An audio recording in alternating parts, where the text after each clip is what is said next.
Imagínense una casa antigua, una de esas construcciones clásicas con muros de carga inmensos que sostienen absolutamente todo el peso del techo.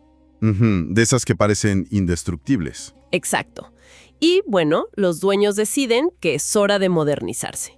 Quieren instalar un sistema de sonido de última generación, pantallas gigantes, luces empotradas, pero para que los cables no se vean, los contratistas empiezan a perforar y a huecar lentamente uno de esos muros estructurales.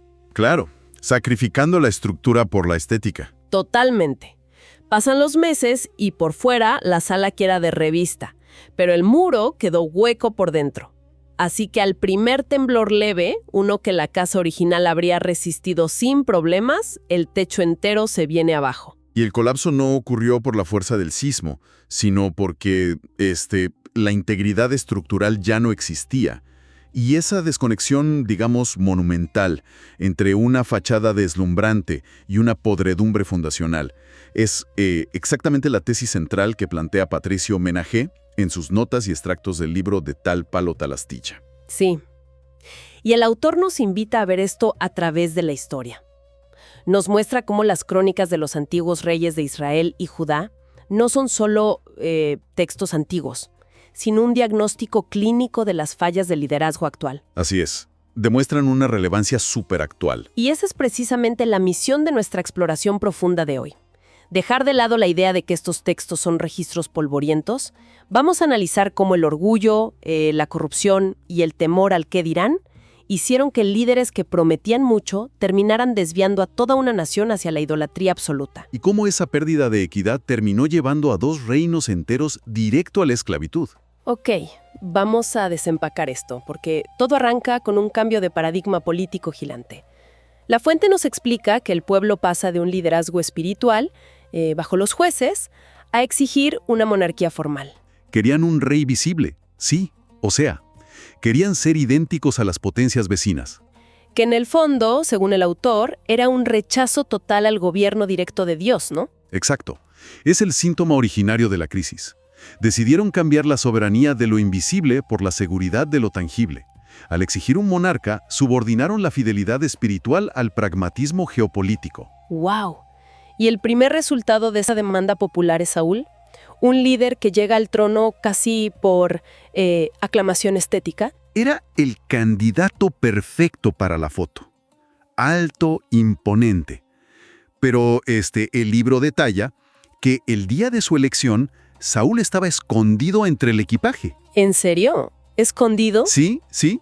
Y eso nos muestra que su motor interno era un terror paralizante al qué dirán. La tragedia de Saúl no fue falta de talento militar. Su colapso es un estudio magistral sobre el populismo. Se volvió esclavo de las encuestas de popularidad de su época. O sea, gobernaba para la tribuna. Totalmente. Saúl no gobernaba, gestionaba percepciones. El quiebre se da cuando, ante la presión de una batalla, ve que sus tropas empiezan a desertar por miedo. Entonces decide usurpar funciones y ofrecer un sacrificio religioso que no le correspondía. Claro, no lo hizo por devoción, lo hizo por retención de personal. Exacto.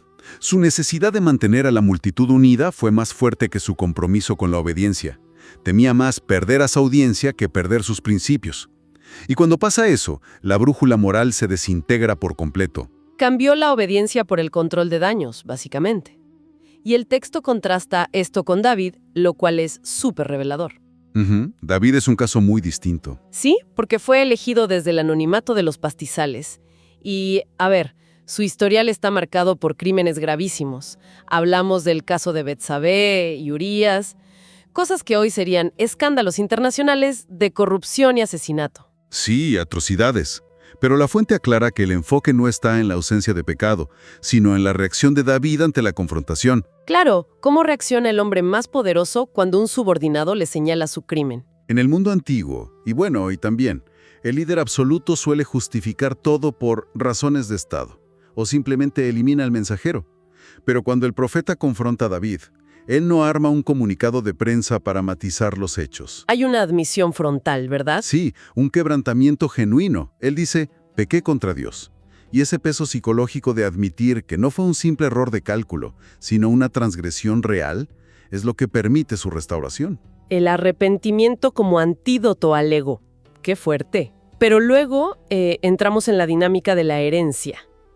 ¿Qué pasa cuando ese imperio pasa a alguien que hereda la riqueza pero no hereda el proceso de quebrantamiento? Ahí es donde entra Salomón. Exacto, el constructor de la era dorada. Y, a ver, me gusta ver esto con una analogía corporativa. Es como el fundador de una empresa tecnológica que crea un producto increíble con una misión súper noble. Pero para expandirse globalmente, empieza a aceptar dinero de inversores que tienen valores totalmente contrarios. Al principio parecen concesiones estratégicas, pero una década después, la empresa es irreconocible. Lo fascinante aquí es que esa analogía encaja perfecto, porque el desvío de Salomón fue progresivo. No fue un evento catastrófico de un día para otro. Fueron microconcesiones, ¿no? Exactamente. Coqueteó con todo lo que Dios le había dicho que evitara. Multiplicó las alianzas matrimoniales por pura conveniencia política. Y con esas mujeres extranjeras entraron nuevas idolatrías. O sea, la lección para la audiencia es que los comienzos firmes no garantizan nada. Claro. La idolatría empieza cuando se negocian los afectos más profundos en la mesa de negociaciones, a cambio de estabilidad política. Un corazón dividido. Y ese corazón dividido de Salomón se traduce literalmente en un reino dividido físicamente en la siguiente generación. Su hijo, Roboam. Roboam es el caso de estudio perfecto sobre el orgullo y la arrogancia. Él hereda un imperio que ya estaba agrietado por los altos impuestos de su padre. Sí, y la nación le pide un respiro, un alivio en las cargas tributarias. Los ancianos le aconsejan que los escuche, que los sirva para ganar su lealtad. Pero Roboam desecha esa sabiduría. Por pura arrogancia, prefiere escuchar a sus amigos jóvenes, a su círculo íntimo, y responde con una dureza terrible. Quería proyectar una imagen de fuerza, digamos. Exacto. Y esa negativa a leer el malestar social provoca la rebelión inmediata de las 10 tribus del norte. Y ahí es donde se forma el reino del norte, Israel, bajo el liderazgo de Jeroboam I. Y aquí quiero hacer un poco de abogada del diablo, porque las acciones de Jeroboam me parecen fascinantes desde una óptica política. A ver, contame. Bueno, él funda un país nuevo, y su mayor amenaza de seguridad es que su gente cruce la frontera para ir a adorar a Jerusalén, que es la capital de su rival. Así que el tipo crea 2 becerros de oro en Dan y Betel, cambia los meses de las fiestas y nombra sacerdotes que no son levitas. Todo un rediseño estatal. Claro. Si quitamos la teología un segundo, ¿no es esto una estrategia política brillante para mantener la soberanía económica y fronteriza? ¿Es una genialidad para cerrar fronteras? Desde el manual de Maquiavelo sí, es brillante. Pero el análisis de la fuente nos muestra por qué esto fue fatal en la realidad. Jeroboam no eliminó la idea de Dios, sino que la domesticó a su conveniencia. La volvió inofensiva. Exacto. Institucionalizó un sistema religioso paralelo para legitimar su poder. Esto es lo que el libro llama el pecado de Jeroboam.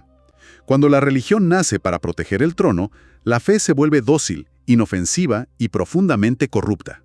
Convirtió lo sagrado en una herramienta de gestión fronteriza. Precisamente. Ya no hay un estándar que juzgue al rey, porque el rey es el dueño del estándar. ¡Wow!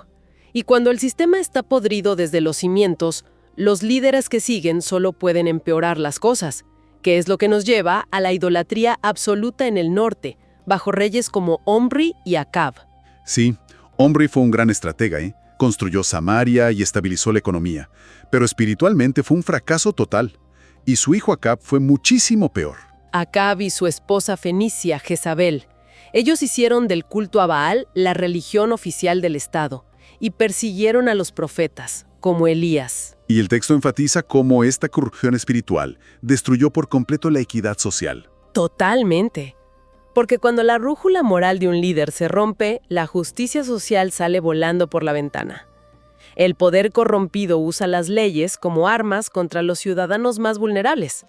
El libro menciona el caso del campo de Nabot, ¿verdad? Sí, es el ejemplo perfecto de esta falta de equidad. A Nabot le roban su propiedad ancestral, pero lo terrorífico no es que Jezabel haya mandado asesinos a sueldo. Ella usa el sistema legal. Fabrica un juicio público, testigos falsos, todo legalito. Exacto. Manipula la ley para asesinar a un inocente y quitarle su tierra. Es la tiranía escondida detrás de la burocracia. El abandono de los principios éticos siempre requiere subvertir la justicia. ¡Qué fuerte! Y nadie pudo arreglar ese sistema en el norte, ¿no? Nadie. Reyes posteriores como Jehú ejecutaron juicios políticos, pero sin un amor real a Dios. O el rey Joás, que, por falta de fe, solo golpeó el suelo con flechas 3 veces. Nadie desmanteló el sistema de Jeroboam. Nadie quería soltar el control político. Así es. Y finalmente, bajo el rey Oseas, la terquedad, las alianzas falsas con Egipto y la falta de arrepentimiento traen el colapso. En el 722 a.C., el imperio asirio invade.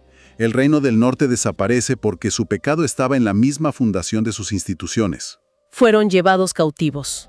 Pero eso me hace preguntar sobre el reino del sur, Judá. Porque Judá logró sobrevivir 136 años más que el norte. Sí, tuvieron más tiempo. Y la Fonte Arno dio una gracia estructural. A ver, voy a presionar un poco sobre esto. ¿Por qué el norte es borrado por su corrupción, pero Judá, que la verdad tuvo reyes igual de espantosos, logra esquivar el juicio tanto tiempo? ¿Es solo porque tenían el templo original y la línea de David? Es una excelente pregunta. Y el autor aclara que esta gracia estructural no era un pase libre para pecar, ¿eh? Pensemos en una democracia con una constitución robusta comparada con un estado fallido. Ok, a ver. En Judá tenían el sacerdocio legítimo, los textos sagrados y el pacto davídico. Funcionaban como una constitución inquebrantable. O sea, un sistema de frenos y contrapesos que seguía ahí. Exactamente. Aunque un rey malo arruinara todo, la estructura permitía el arrepentimiento. Por ejemplo, el rey Ezequías confió en Dios cuando Asiria lo sitió, y más tarde el joven rey Josías encontró el libro de la ley, lo leyó y lideró una reforma radical derribando altares. Porque tenían un estándar absoluto al cual volver. En el norte, como inventaron su religión, solo tenían la opinión del rey de turno. Tal cual.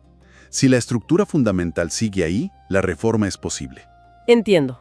Pero aquí es donde se pone realmente interesante, porque incluso operando dentro de ese sistema bueno, los líderes caen. Vemos reyes brillantes caer por puro orgullo.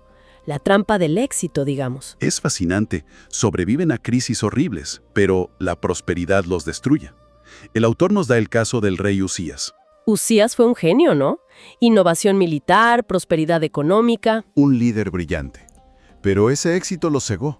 Creyó que las reglas ya no aplicaban para él, y cruzó la línea intentando ofrecer incienso en el templo, que era trabajo de los sacerdotes. La arrogancia pura. Y terminó con lepra, aislado por el resto de su vida. Así es. El éxito sin humildad te destruye. Y luego vemos cómo otros reyes aceleraron la caída. Acaz, por ejemplo, prefirió aliarse con Asiria, el enemigo, e incluso sacrificó a sus propios hijos. ¡Qué horror! Y Manasés, que llevó la idolatría a extremos inauditos. El texto dice que se arrepintió al final, pero el daño cultural ya estaba hecho. El tejido social estaba destrozado, y el colapso ineludible llega con el último rey, Sedequías. Él ignoró todas las advertencias del profeta Jeremías, ¿cierto? Sí, todas. Judá ya era un estado vasallo de Babilonia, pero en lugar de aceptar la realidad y someterse a la disciplina, Sedequías abraza un orgullo nacionalista ciego. Se rebela políticamente de forma terca. Y esa desobediencia no dejó otra salida.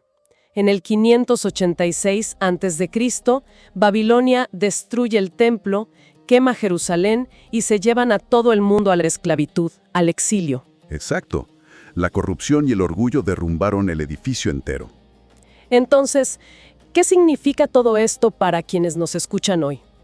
Toda esta inmersión nos demuestra que el liderazgo, ya sea en una nación, una empresa o una familia, moldea la realidad de todos los que lo siguen. Las malas decisiones, la falta de equidad, el orgullo y buscar popularidad sobre los principios terminan llevando a la gente a un cautiverio moderno. Sí, las cadenas cambian de forma, pero el resultado es el mismo. Y si conectamos esto con el panorama general, el autor nos deja ver que el exilio no fue solo un castigo. Desmanteló todas sus ilusiones. Claro, les quitaron todo en lo que confiaban. Exacto. Dios retiró el trono, el templo y la tierra.